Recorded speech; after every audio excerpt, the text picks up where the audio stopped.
ఓం శ్రీ సాయిరామ్. ఒక చిన్న కథ. సమదృష్టి. ఒక ఊరిలో ఇద్దరు అన్నదమ్ములు ఉండేవారు.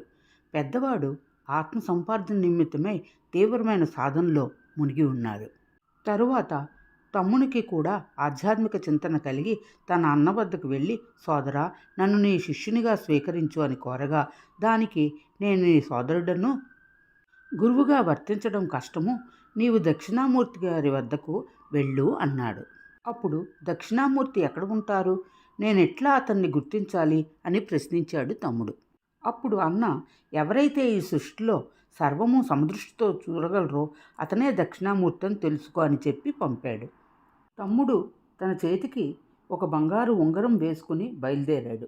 దక్షిణామూర్తిని అన్వేషిస్తూ ఎన్నో ఆశ్రమాలకు వెళ్ళి అక్కడ గల మునిపుంగవులతో, అయ్యా, నా చేతికి ఉన్న ఉంగరము బంగారం ఉంగరమేనా అని అడిగాడు.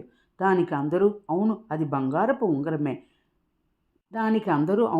అది బంగారపు ఉంగరమే, సందేహం లేదు అనగా తమ్ముడు వారితో, అయ్యా, ఇది ఇత్తడి రాగితో తయారైనది కదా అని అడిగాడు. దానికి వారు, కాదు కాదు, ఇది మమ్మాటికి బంగారపు ఉంగరమే అన్నారు.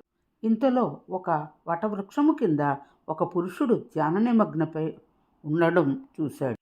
అతడు కన్నులు తెరిచేంత వరకు వేచి ఉండి తన ఉంగరాన్ని చూపి, స్వామి, ఇది రాగి ఉంగరమేనా అని అడిగాడు. ధ్యానం చేస్తున్న ఆ వ్యక్తి అవును అన్నాడు గంభీరంగా. వెంటనే తమ్ముడు, స్వామి, ఇది ఇత్తడి ఉంగరం వలె ఉన్నది అని అడిగాడు. ఆ వ్యక్తి అవును, ఇది ఇత్తడి ఉంగరమే అన్నారు శాంతంగా. మరలా తమ్ముడు, స్వామి, ఇది బంగారపు ఉంగరము అన్నాడు. ఆ వ్యక్తి అవునవును అన్నాడు మెల్లగా. ఈ సమాధానం విని ఇతనే తన అన్న చెప్పిన సమదృష్టి కలిగిన దక్షిణామూర్తి అని గుర్తించాడు తమ్ముడు. ఆ వ్యక్తిని తన గురువుగా స్వీకరింపదలిచి అతని సన్నిధిలో నిలిచిపోయాడు.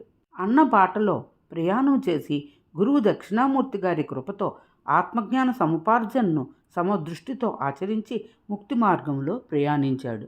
జై సాయిరామ్.